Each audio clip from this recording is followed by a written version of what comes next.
আসসালামু আলাইকুম, সবাইকে স্বাগতম।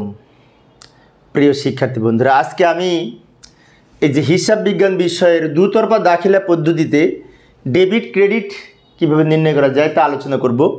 তো ডেবিট ক্রেডিট নির্ণয়ের এটি আমার পর্ব 5। ইতিপূর্বে আমি অলরেডি 4টা ক্লাস নিয়েছি এই ডেবিট ক্রেডিট নির্ণয় সম্পর্কে। আমি অল্প অল্প করে আলোচনা করি যাতে তোমরা ভালো মতো বুঝতে পারো। তো এই পর্বে তোমাদের সাথে আছি আমি মোহাম্মদ সিরাজুল ইসলাম, বরিশাল সরকারি model school and college, Barishal. চলো শুরু করা যাক। এই যে লক্ষ্য করি, নিয়ম 16, ইতিপূর্বে 15টি নিয়ম আলোচনা করেছি। তো 16 নম্বর নিয়মে আছে আয়ের সাথে যদি ব্যক্তির নাম থাকে। যেমন অনেক সময় আয় অর্জিত হয়, তার সাথে যদি কোনো ব্যক্তির নাম উল্লেখ থাকে, সেক্ষেত্রে আমরা কি করব? সেক্ষেত্রে আয় লিখতে হবে, ব্যক্তির নাম লিখতে হবে না। এই যে আমি এখানে নিয়মটি লিখে দিলাম, কোনো আয়ের ক্ষেত্রে ব্যক্তির নাম উল্লেখ থাকলে ওই ব্যক্তির নামে কোনো হিসাব খোলা যাবে না, আয়ের নামে হিসাব খুলতে হবে। এটি কেমন কথা? এই যে আমি এখানে লিখে দিলাম, যেমন উপভাড়াটিয়া জনাব আরমানের কাছ থেকে ভাড়া পাওয়া গেল। তো এই ক্ষেত্রে আরমানের কাছ থেকে ভাড়া পাওয়া গেছে, কিন্তু আরমানের নাম জাবেদায় আসবে না। আসবে কি দুইটা পক্ষ, একটা হচ্ছে উপভাড়া, একটা হচ্ছে এই যে ভাড়া পাওয়া যেহেতু গেছে এটি নিশ্চয়ই উপভাড়া, আর আরেকটি হচ্ছে নগদ টাকা। তাহলে এখানে নগদ আর ভাড়া প্রাপ্ত হবে, প্রাপ্ত ভাড়া নগদ, এই দুটো হবে। এখানে কিন্তু আরমানের নামটা আসছে না, সেই জন্য লিখেছি আয়ের সাথে যদি ব্যক্তির নাম উল্লেখ থাকে সেক্ষেত্রে ব্যক্তির নাম আসবে না, আয়ের নাম লিখতে হবে। আরেকটা উদাহরণ দিতে পারি, রহিমের নিকট থেকে কমিশন প্রাপ্তি। তাহলে এই ক্ষেত্রে আমরা ডেবিট ক্রেডিট করব, নগদান ডেবিট, কমিশন ক্রেডিট, রহিমের নাম কিন্তু আসবে না। আচ্ছা, আমি এই ধরনের একটা উদাহরণ এখানে দেখাচ্ছি। এই যে লক্ষ্য করি, উপভাড়াটিয়া জনাব আসলামের নিকট থেকে ভাড়া পাওয়া গেল 8,000 টাকা। এটা আর একটা মনে করি আলাদা একটা উদাহরণ। তো উপভাড়া পাওয়া গেছে কার কাছ থেকে? আসলামের কাছ থেকে। তাহলে দুইটা পক্ষ কি পাওয়া যেহেতু গেছে সেজন্য পাওয়া গেল মানে কি নগদ টাকা পেয়েছি, তাহলে নগদান হিসাব ডেবিট, নগদান হিসাব ডেবিট করব, কারণ কি নগদ টাকা পেয়েছি। আর একটা পক্ষ কি আসলামের নিকট থেকে পেয়েছি, তাহলে কি ক্রেডিটে আসলাম হিসাব হবে? না, ক্রেডিটে আসলাম লেখা যাবে না। আসলামের হিসাব থেকে কাছ থেকে কি পেয়েছি? উপভাড়া পেয়েছি। উপভাড়া হচ্ছে সাবলেট, যেটি আয়, সেজন্য উপভাড়া হিসাব ক্রেডিট হবে। প্রাপ্ত উপভাড়া হিসাব ক্রেডিট দিতে পারি। অর্থাৎ আমরা যদি আয় হয়, আমার ব্যবসায় যদি আয় অর্জিত হয় আর সেই আয়ের সাথে যদি ব্যক্তির নাম থাকে, তাহলে আয়ের নাম লিখতে হবে, ব্যক্তির নাম লেখা যাবে না। যেমন আরেকটা উদাহরণ দিতে পারি যে এই অগ্রণী ব্যাংক থেকে আমরা, তো এখানে আরেকটা উদাহরণ দিতে পারি, যেমন হাসান ট্রেডার্সের নিকট থেকে শিক্ষানবিশ সেলামি প্রাপ্তি। তো এই ক্ষেত্রে কী হবে? নগদান হিসাব ডেবিট হবে, শিক্ষানবিশ সেলামি হিসাব ক্রেডিট হবে, হাসানের নাম কিন্তু হবে না। সেই জন্য বলা হয়েছে আয়ের সাথে নাম থাকলে আয়ের নাম হবে, ব্যক্তির নাম হবে না। বিষয়টি খেয়াল রাখব। তো আমরা পরের নিয়মে যাই, নিয়ম 17। খরচের সাথে যদি ব্যক্তির নাম থাকে তাহলে কি হবে?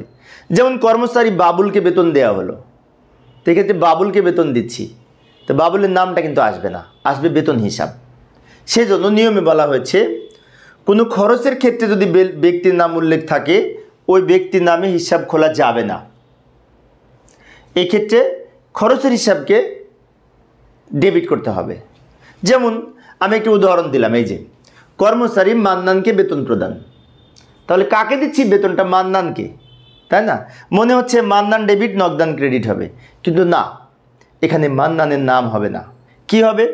বেতন হিসাব ডেবিট হবে। সেজন্য বলা হয়েছে খরচের সাথে যদি ব্যক্তির নাম থাকে, ব্যক্তির নাম আসবে না, জাবেদায়, জাবেদায় আসবে বেতন হিসাব ডেবিট, যার জন্য আমি খরচটা প্রদান করছি ওই নাম ডেবিট হবে, বেতন খরচ ডেবিট। আর যেহেতু প্রদান করা হয়েছে নগদান হিসাব ক্রেডিট। তবে ব্যাখ্যায় লিখতে পারি জনাব মান্নানকে বেতন বাবদ প্রদান, এটা লিখতে পারি ব্যাখ্যায়, কিন্তু জাবেদায় ডেবিট ক্রেডিট যে পক্ষ সেখানে মান্নানের নাম লেখা যাবে না। আবার একটা উদাহরণ দেখি আমরা, এই যে ওইটাই আমি এখানে করাচ্ছি। তাহলে এটার কি যাবে দেওয়া হবে, ডেবিট ক্রেডিট কি হবে? জনাব মান্নানকে বেতন প্রদান, কিছুক্ষণ আগে বললাম বেতন হিসাব ডেবিট, আর প্রদান করা হয়েছে তাই নগদান হিসাব ক্রেডিট।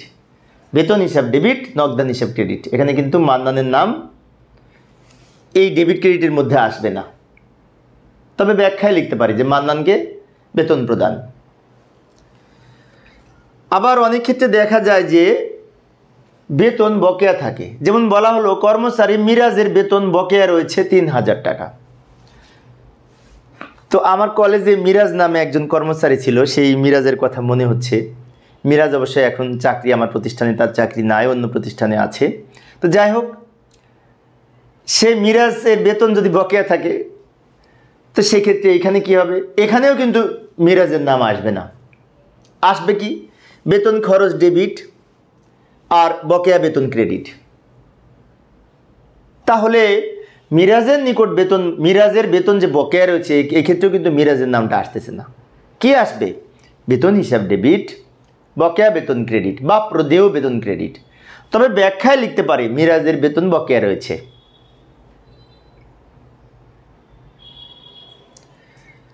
এই হচ্ছে খরচের সাথে ব্যক্তির নাম থাকলে। এবার আর একটা নিয়মে যায়, নিয়ম 18 মনিহারি হিসাব। তো এই বিষয়টা খুব ভালো করে বোঝার চেষ্টা করি। এই যে আমি এখানে মনিহারি সংক্রান্ত যাবতীয় এখানে লিখে দিলাম দ্রুত। তো আমি সময় সেভ করার জন্য এইগুলো আমি দ্রুত লিখে দিচ্ছি, সময় সেভ করার জন্য, তা না হলে লিখতে গেলে অনেক সময় লাগবে। একটু ভালো করে লক্ষ্য করি। প্রথমে মনিহারি হিসাব কি সেটাকে বলি। অফিসের জন্য যে সমস্ত খুচরা দ্রব্য সামগ্রী কিনি, যেমন এই যে কলম ক্রয়, তারপরে এই যে মার্কার ক্রয়, তারপরে সুচ সুতা আলপিন ক্রয়, স্ট্যাপলার পিন ক্রয়, এই যে ছোটোখাটো খুচরা জিনিসগুলি, রঙিন বিভিন্ন রকম কাগজ ক্রয়, এগুলি মনিহারির মধ্যে পড়ে। মনিহারির আর এক নাম কিন্তু সাপ্লাইজ, অফিস সাপ্লাইজ আধুনিক নাম। তো যাই হোক, লক্ষ্য করি কি লিখেছি এখানে নিয়মে। অফিসের প্রয়োজনে কাগজ, কলম, কালি, স্কেল, কার্বন, আলপিন, টেপ, স্টেনসিল পেপার আর কি, ক্লিপ, সুতা, তো এই জাতীয় দ্রব্য সামগ্রী ক্রয় করলে মনিহারি হিসাবে লিখতে হবে, কারণ এগুলি মনিহারির মধ্যে পড়ে। কলম ক্রয় আমরা ডেবিট ক্রেডিট করব, কলম হিসাব ডেবিট, নগদান হিসাব ক্রেডিট না, কলম হিসাব ডেবিট করব না, করব মনিহারি ডেবিট, নগদান ক্রেডিট। তবে আধুনিক ধারণা অনুযায়ী মনিহারির পরিবর্তে সাপ্লাইজ হিসাবও ডেবিট করা যেতে পারে। যেমন এখানে একটু উদাহরণ দিয়েছি, কাগজ ও কার্বন ক্রয় 200 টাকা। তাহলে এই ক্ষেত্রে আমাদের ডেবিট হবে কি, মনিহারি হিসাব ডেবিট হবে, কাগজ কলমে লিখব না। তো যাই, আমি একটু উদাহরণের মাধ্যমে কিভাবে ডেবিট ক্রেডিট করা যায় লক্ষ্য করি। এই যে অফিসের প্রয়োজনে কাগজ, কলম ও আলপিন ক্রয় 1000 টাকা। তাহলে এটার জন্য ডেবিট ক্রেডিট কী হবে, কাগজ কলম আলপিন ডেবিট হবে না, কাগজ কলম আলপিন ডেবিট করা যাবে না, মনিহারি হিসাব ডেবিট করতে হবে। আর যেহেতু নগদে ক্রয় করা হয়েছে, নগদান হিসাব ক্রেডিট। এখন তোমাদের মনে হতে পারে যে নগদে তো বলা নাই, ছোটোখাটো খরচগুলি কিছু না বলা থাকলে, ব্যক্তি বা প্রতিষ্ঠানের নাম উল্লেখ থাকলে সেটি নগদে মনে করে হিসাবভুক্ত করতে হবে। সেজন্য নগদে মনিহারি ক্রয় করা হয়েছে হিসেব করতে আমাদের এখানে মনিহারি খরচ ডেবিট হবে, নগদান হিসাব ক্রেডিট হবে। তাহলে কি, এই কাগজ, কলম, আলপিন এগুলোর পরিবর্তে কিন্তু মনিহারি হিসাব লিখেছি। তবে আমরা যদি লিখি সাপ্লাইজ হিসাব ডেবিট, নগদান হিসাব ক্রেডিট, তাও কিন্তু হবে, কারণ মনিহারির আধুনিক নাম সাপ্লাইজ, কেউ বলে অফিস সাপ্লাইজ।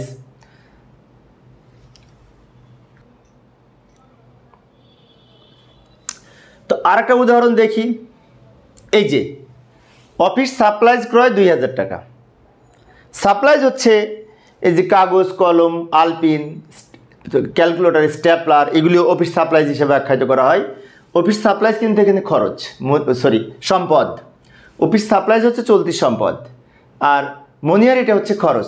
যাই হোক, অফিস সাপ্লাইজ যদি কেনা হয় তাহলে আমরা এখানে ডেবিট করব সাপ্লাইজ হিসাব ডেবিট আর নগদান হিসাব ক্রেডিট, কারণ নগদে সাপ্লাইজ ক্রয় করা হয়েছে।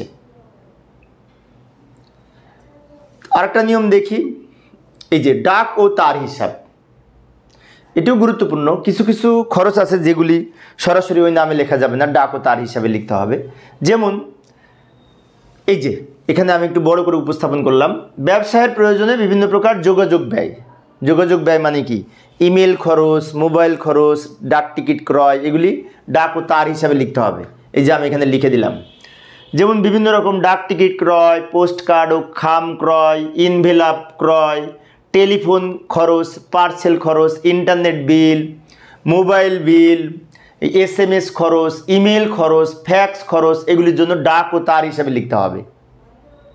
বিষয়টি আবারও বলি, ইন্টারনেট বিল পরিশোধ করা হলো, তাহলে এটার জন্য আমরা কি করব? ইন্টারনেট হিসাব ডেবিট করতে পারি। তবে উত্তম হচ্ছে ডাক ও তার হিসাব ডেবিট, নগদান হিসাব ক্রেডিট। টেলিফোন খরচ পরিশোধ করা হলো, তো আমরা জাবেদা করতে পারি টেলিফোন খরচ ডেবিট, অথবা করতে পারি উত্তম হচ্ছে ডাক ও তার হিসাব ডেবিট, নগদান হিসাব ক্রেডিট। ডাক টিকিট ক্রয় করা হলো, আমরা জাবেদা করব ডাক ও তার হিসাব ডেবিট, নগদান হিসাব ক্রেডিট। অর্থাৎ এইগুলির ডাক ও তার হিসাব এর শ্রেণী বিভাগের মধ্যে পড়ে। যেমন আমরা একটা উদাহরণ লক্ষ্য করি, মোবাইল বিল ও ইমেল খরচ প্রদান 2000 টাকা। এটার জন্য জাবেদা করব ডাক ও তার হিসাব ডেবিট, নগদান হিসাব ক্রেডিট। আচ্ছা, আরেকটা উদাহরণ দেখাচ্ছি। এই যে লক্ষ্য করি, ডাক টিকিট ও খাম ক্রয় 200 টাকা। তো এটার জন্য এখন কী হবে?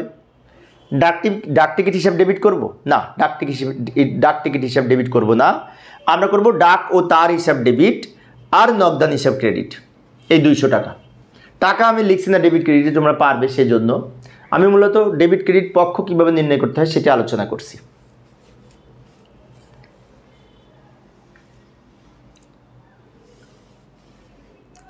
আরও একটা লক্ষ্য করি, মোবাইল বিল পরিশোধ করা হলো 500 টাকা। এটার জন্য কি ডেবিট ক্রেডিট হবে?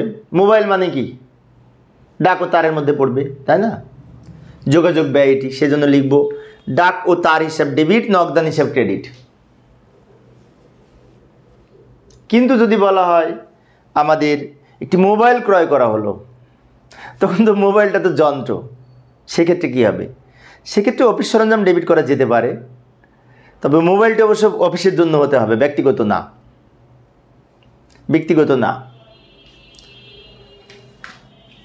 আরেকটা নিয়ম লক্ষ্য করি, ইন্টারনেট বিল পরিশোধ কী হবে? ইন্টারনেট বিলও কিন্তু ডাক ও তার হিসাব ডেবিট আর নগদান হিসাব ক্রেডিট, তাই না? অর্থাৎ ফ্যাক্স, ইমেইল, ডাক টিকিট ক্রয়, খাম ক্রয়, এগুলি সব এই ডাক ও তার হিসাবে লিখতে হবে।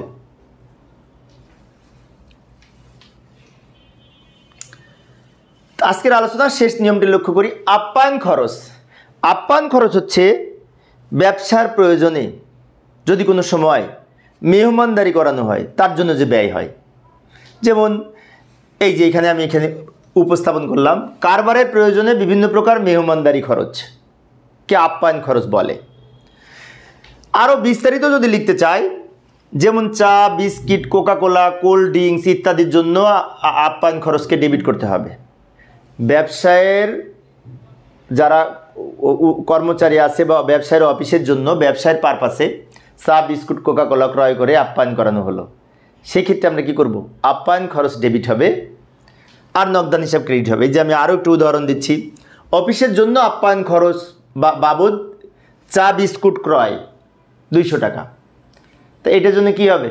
চা, বিস্কুট হিসাব ডেবিট হবে না, চা, বিস্কুট হিসাবে ডেবিট করা যাবে না, ওর জন্য আপ্যায়ন খরচ ডেবিট করতে হবে।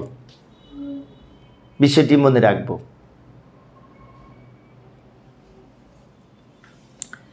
যেমন একটি উদাহরণ দিচ্ছি আমি এখানে, কারবারের প্রয়োজনে চা, বিস্কুট, কোকাকোলা ক্রয় করে আপ্যায়ন করানো হলো 300 টাকা। তা এইটার জন্য যাবে কি হবে? অবশ্যই আপ্যায়ন খরচ ডেবিট আর নগদান হিসাব ক্রেডিট, কারণ চা, বিস্কুট, কোকাকোলা ক্রয়টা আপ্যায়নের মধ্যে পড়বে। তবে একটি কথা আছে, যদি ব্যবসার টাকা দিয়ে আমরা নিজেদের ব্যক্তিগত পারপাসে বাড়িতে মেহমানদারি করাই, বাড়ির আমার ব্যক্তিগত যারা আত্মীয় স্বজন আছে, ব্যবসার সাথে সম্পর্ক নাই, কিন্তু ব্যবসার টাকা দিয়ে, সেক্ষেত্রে উত্তোলন হিসাব ডেবিট হবে, নগদান হিসাব ক্রেডিট হবে, কারণ এটি আমার বাড়ির ব্যক্তিগত খরচ হিসেবে গণ্য হবে, ব্যবসা থেকে নিয়েছি, সেজন্য উত্তোলন হিসাব ডেবিট হবে। এত ক্রিটিক্যাল থাকে না প্রশ্নে, তারপরেও হঠাৎ করে মনে হলো বলে দিলাম। তো প্রিয় শিক্ষার্থী বন্ধুরা, এই ছিল আমার আজকের আলোচনার বিষয়। আমি পরবর্তী ক্লাসে যাওয়ার পূর্বে আরেকটা বলে যাই, কারবারের প্রয়োজনে চা চক্র বাবদ ব্যয়। আরেকটি লেনদেন বলে যাই, চা চক্র বাবদ ব্যয়। চা চক্রটা কিন্তু আপ্যায়ন। সন্ধ্যাবেলা কারবারের প্রয়োজনে আমি কিছু কাস্টমারদের নিয়ে একটু চা চক্রের আয়োজন করেছি, যেটি আপ্যায়ন খরচের মধ্যে পড়বে। আপ্যায়ন খরচ ডেবিট, নগদান হিসাব ক্রেডিট। তো হচ্ছে আজকের আলোচনা। এবার আজকে এখন শেষ করতে চাচ্ছি, কারণ ক্লাসটি লম্বা হয়ে যাচ্ছে। তো পরবর্তীতে পর্ব 6-এ আমি আরও কিছু এরকম নতুন নতুন তথ্যের কীভাবে ডেবিট ক্রেডিট নির্ণয় করা যায় তা আলোচনা করব। যদিও আমি বিভিন্ন পর্বে ভাগ করে আলোচনা করি, কিন্তু কোথাও রিপিট করি না, চেষ্টা করি প্রত্যেকটা আলাদা আলাদা করার। তাই প্রত্যেকটা ক্লাসই গুরুত্বপূর্ণ তোমাদের জন্য, দেখার আমন্ত্রণ রইল। পরিশেষে সবাই ভালো থাকবে এবং সুস্থ থাকবে এই কামনায়। খোদা হাফেজ।